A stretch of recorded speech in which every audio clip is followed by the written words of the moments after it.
Welcome to Couples Becoming Intentional. I'm Carrie. I am John. And here at Couples Becoming Intentional, we want to equip you with different tools and resources so that you can live intentional lives with those that you love to leave a legacy that lasts. Welcome back to our podcast, Couples Becoming Intentional. Today we are talking about one of our roots that we established in the first episode. So if you have not listened to that, please go back and listen to it. The root we're going to be talking about today is playfulness. How can we be playful in everyday moments, right? So we created an outline. We have 6 different points. Carrie, do you want to read our review first, or do you want me to tell my joke first? How about you tell your joke first? Okay. Why do people not play cards in the jungle? Why do people not play cards in the jungle? Because there's too many cheetahs. Oh, jeez. Too many cheetahs.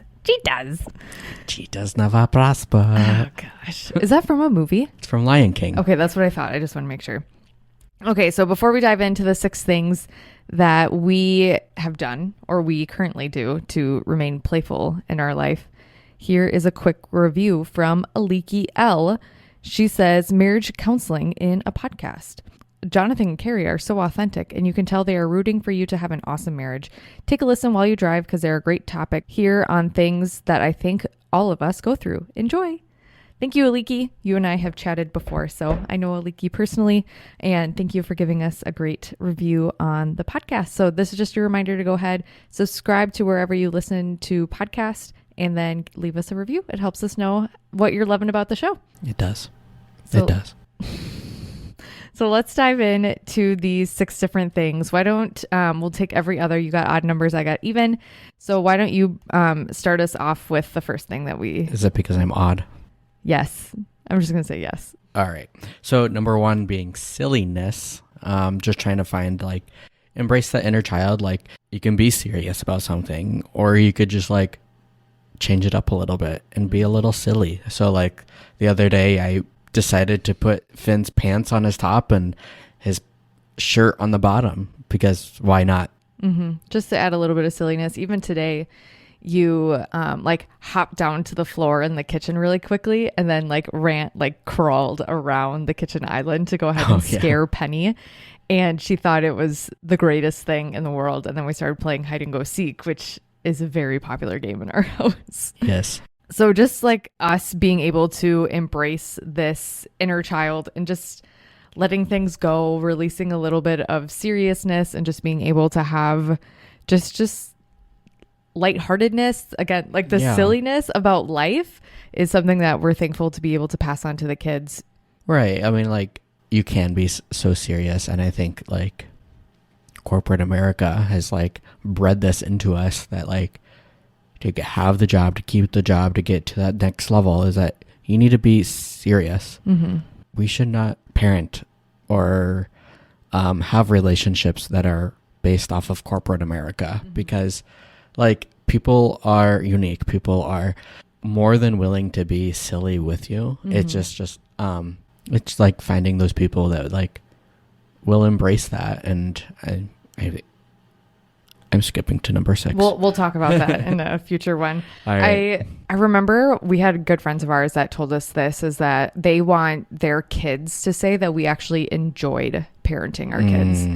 And no, this isn't a parenting topic in the slightest, but I just remember hearing that and being oh yeah, I want my kids to look back and say that I actually enjoy watching and raising our kids, and we had fun times together. Right. For me, if I look back at my childhood, I felt the word that would come to mind was that I was a burden. That I was just there because they decided they wanted kids and then realized I have no energy for this. I don't want to do this. And it's a lot harder. And yeah. And so how can we find that little bit of fun where you can meet them where they're at? We have a 4 and 2-year-old, so it happens to be hide and seek. Or you guys played doctor yesterday. Yeah, because she wanted me to chase me. And then so then I fell on the couch, and then she's like, oh no, your knees are broken. So I'm going to fix your knees. And I'm like, sweet. Yesterday I wasn't having it, but I got to sit on the couch while she used little like wood paddles to fix my knees. And then she asked me, do you need another one? And I'm like, yeah, sure. Yes. So incorporating this like silliness, go with the flow, allowing them to lead has been a way that we've incorporated playfulness. The second thing we actually just started this summer is doing a bucket list of items. Now, you can do this as a couple, you can do this as a family, or just even the people that you're with, of just what do you want to accomplish in that season? A fun list. A fun list, yes. It's not really a bucket list because no. Oh yeah, you're right. We're It's not not dying. necessarily right. This is like, so we do it seasonally, and we'll do one for like just the holiday season. Right. And we just wrapped up our fall one. So it's like every like fall fun. Like, what are some different things that we wanted to do in the fall? We all get together as a family. We all work on the list together. So I remember for even this fall one, we had kayaking. Oh my gosh. We thought that one was going to be so easy to get done because we had the place, and then we couldn't at that place. So then we like rearranged our schedule and made plans to actually allow us to go somewhere where we could kayak, because that was something. And then fishing was something that Finn really wanted to do. So being able to have a list of just fun things that whoever is involved, like getting them involved to create the list together, has just been really awesome, because now even Finn will be like, so what day are we doing this? And he like wants to look on the calendar and figure out what day of the week it is and what number of the day of the month it is.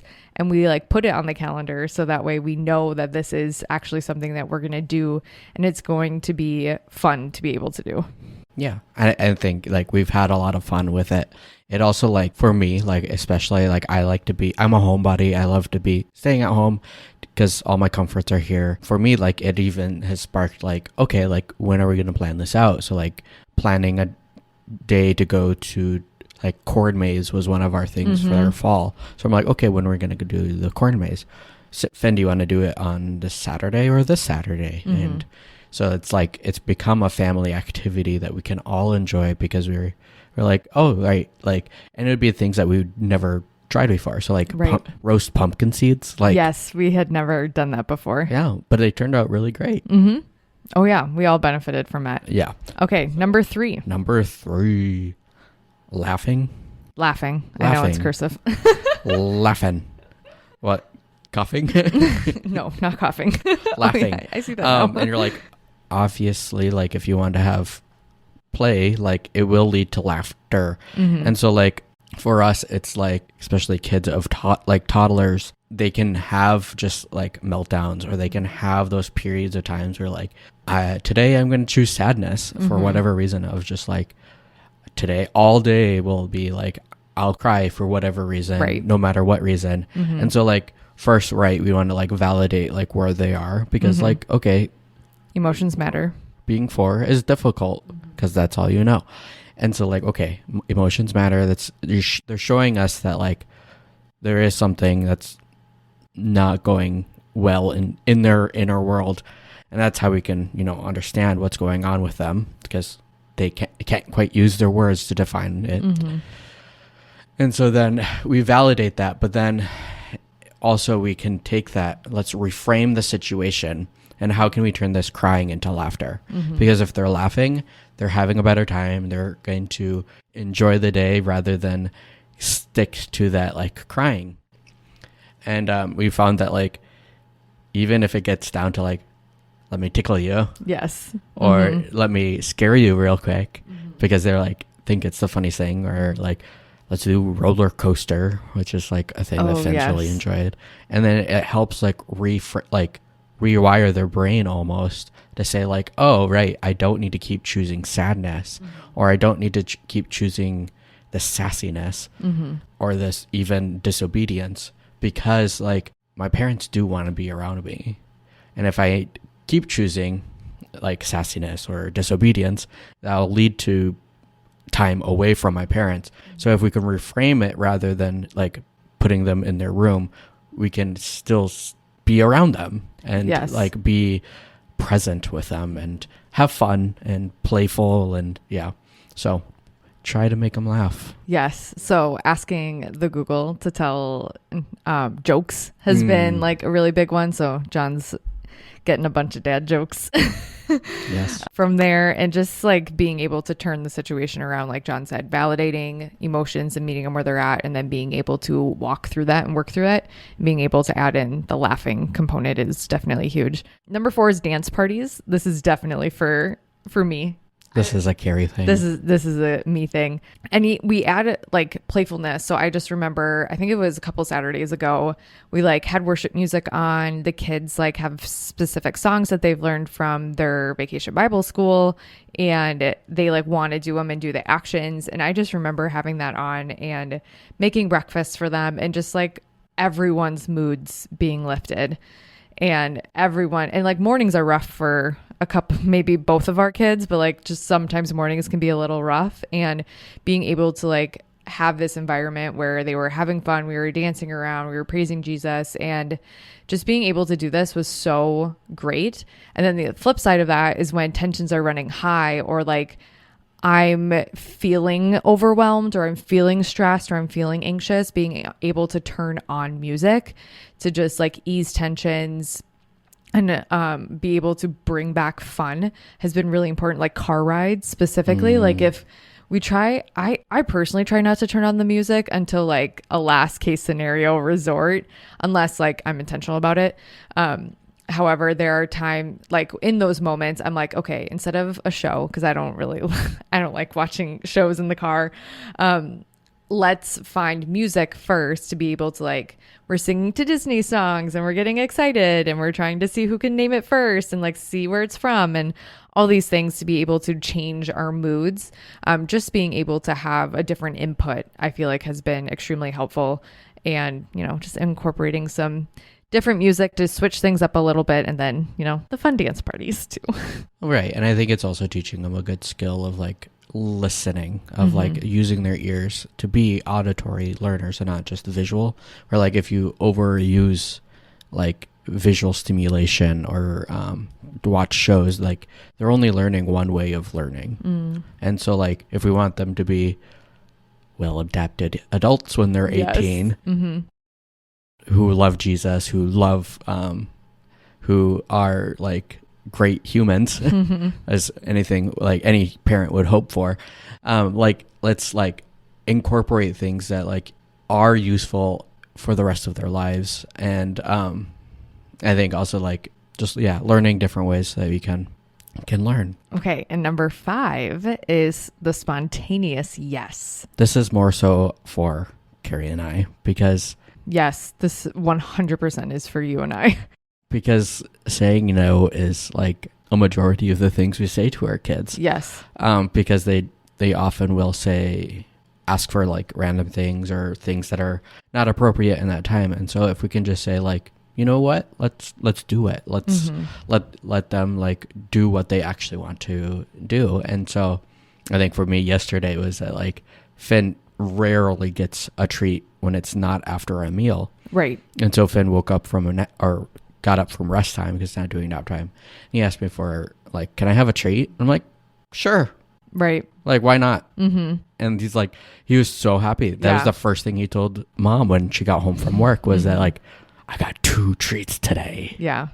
It was and that's something even like my sister-in-law has been like walking me through as she's stepmomming a 13-year-old of that she's been working through with her counselor of what are some ways that she can say yes, because she's a stepmom to a teenage girl who they have a rocky relationship, and that's just the reality of being a stepmom. So special praise to all of you stepmoms out there. And she was talking to me about, okay, when they were at their grocery shopping, and the 13-year-old, so my niece, wants to ask for like something that's under $3. My sister-in-law is now more likely to just say yes every once in a while, because that's showing my niece that we can say yes, and it's not going to be a budget buster. Right. It's not going to be the end of the world, but you're actually earning more points. I don't want to feel like this is a game, but like more in their love bucket. Right. There we go. For that child. You're showing that you care. Yes. And so, like there are different ways that you can show that love and how you care.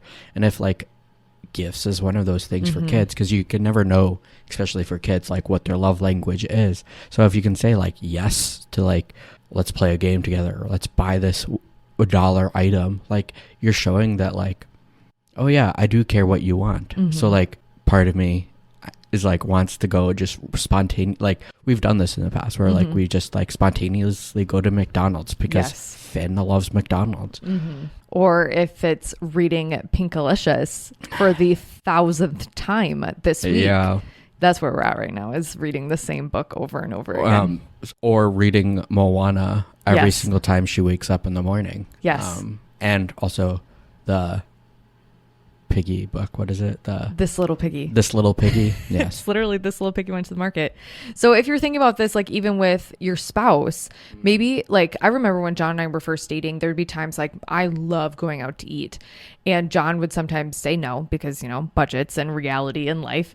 And there would be times where he would say yes. And I remember being like on cloud 9, like so ecstatic, being able like, oh my gosh, she actually said yes. Like, let's do this. Or maybe one of the spouses comes home and they like surprise the other person with something that they're like, hey, I actually said yes to this opportunity for us. I got this and we're going to go. Like being able to be spontaneous in that sense, I think is something that we have done to really add in that playfulness, or surprising each other with little things. Like when you've bought me flowers from Walmart, just like out of my $5 flowers from Walmart, they're my favorite. Being able to buy them for me just on a spontaneous whim has been something that has really meant a lot, but that was also like fun for me because I don't get them very often. Right. So it's a sweet surprise. Right. And I mean, like, it's just, nobody likes the word no. Right. It's a blocker. It's an emotional blocker. Right. And like, so, right, like there's this new parenting technique that you should never say no to your children, which is unrealistic. Like, obviously, like, let's limit the amount of times you do say no. We like, can reframe let's the reframe conversation. it. So like usually it's so Finn asked for, oh, can we go to McDonald's today? I'm not going to say yes every single time. It's a spontaneous thing only. And so how can I say no without actually saying no? Right. Is more of like, well, do you have money from your contributions to pay for that? And he's like, oh, no, I don't. And he's like, oh, okay. So I got away from not doing something or doing something I didn't want to do without saying directly no. Right. And he figured out for himself it's already a no. Right. Because he realized like, oh, if I actually do want this, it's not just mom and dad pay for this all the time. It's I come up with it myself, and I haven't worked my contributions enough to be able to afford it. So that I love the spontaneous. Yes. I think this is an area that we're definitely growing in and we're working on more, because I'm more of a just like no reason, move on. And I'm really even working on like, okay, this is not going to be a make or break. Like I could say yes to this dollar store item and it be okay with my life. My kids are not going to grow up to be spoiled, rotten children if I have spontaneous yeses throughout their life. Well, I mean, you should also like discern what's going to be a good spontaneous yes versus like a terrible spontaneous yes. Right. So this was a really good situation that happened where you had like wanted to purchase Finn this like Paw Patrol race car set. And I remember I was like, okay, we got this for Finn. Of course, he doesn't even care about it anymore, which is just the reality. And Penny and I had a special date together because Finn was at VBS and her and I were spending time, and we went to Target together, and I found this Moana doll, and I was like, okay, in my mind, it's about the same price as what the Paw Patrol cars were. And I bought it for her. And I had a mom at church stop me and be like, yeah, this was just like, we were at Target and I found it and I got it for her. She goes, well, I hope that doesn't become a regular thing. I hope she doesn't think that every time she goes to Target, she can just get an item. I'm like, oh, no. Like, that's not how our life works. I don't think Penny has ever had that. No. I mean, she's 2. So, I mean, there's not. Right. I think that was the first time I've ever done that for her orphan. Like, I just don't do that. But that was my, like, spontaneous yes for her, like, randomly, because we're, like, a gifts only during holiday seasons or when typically. It's appropriate. Or birthday, right. So it was just like this fun thing that was like, and she loves her Moana doll, and now she has her little Pua. So it's like, again, all back to Moana. Yep. Okay. Number 6 to wrap out the list is friends.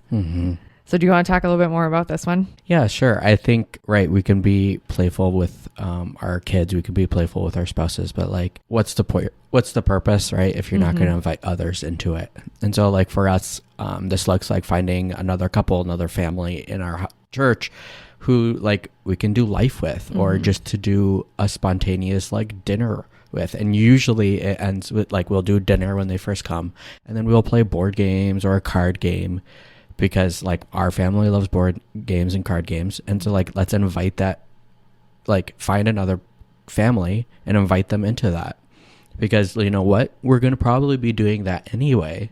So why not find someone else you can do it with, right? It is so true. And I like this piece of it, because I always felt, and especially like with John and I being young and getting married young and having kids young, that like no one wants to hang out with us because we have kids. Well, now it's not like, okay, we're going to find a babysitter to like have our kids so we could actually have like a peaceful date night with another couple. Yes, that does happen. We just invite more people into our home and be like, just come be a part of our regular life. Come play the board games, come be in the chaos, come be in all the craziness that happens, because this is real life. And I don't want to fabricate something that parenting is not, or like our relationship is not. Like, no, you're going to be in the midst of all of this if you want to come hang out with us, which I think has been really beautiful for the people who do get to spend time with us, because they are able to see what real life actually looks like, and not like this Instagram life of like, oh, parenting must be so easy and your kids are perfect. Like, no, far from it. Our kids still don't want to eat their vegetables, and you will be around for the fight of eating the food that was prepared for them. Or Finn doesn't like losing at a game. Oh no. Yeah. You will see that. We're navigating that one too. Yeah. But like, yeah, I think it's important to invite people, to find those people that you can do life with, because I mean, relationships are what we were built for. That's why God put us on this planet, is to have a relationship with him and a relationship with others. And if you're not loving other people, then you're not really living, right? It's just been so fun. And that will do it for this episode. We gave you the 6 things that you can do to add fun into your relationship and into your family to create an adventurous life. Join us next week as it's Thanksgiving, and we're going to be talking about cultivating a generosity mindset. We'll see you guys next time. See ya. Bye. Thanks for listening to another episode of Couples Becoming Intentional. As always, if you have a question that you would like us to answer here on the podcast, you can go ahead and send us an email at jcvhouse@gmail.com, or you can send me a DM over on Instagram at Carrie Vaco. We'd love to be able to answer and feature you on here on the podcast. And as always, if there is somebody in your life who would benefit from this episode, feel free to go ahead and send them the link. And if you love this content, we'd love to be able to hear from you. So go ahead and leave us a review over on Apple Podcast. Until next time, we love you and we appreciate you. See ya, guys. Bye. So that's going to wrap it up for the 6 different ways that you can add fun to your everyday life to make an adventure out of life. And we will see you guys in the next one. And that will wrap us up for the 6 things that you can do to add fun back in... And that will do it for the 6 things that you can... This happened on Monday for the follow-up.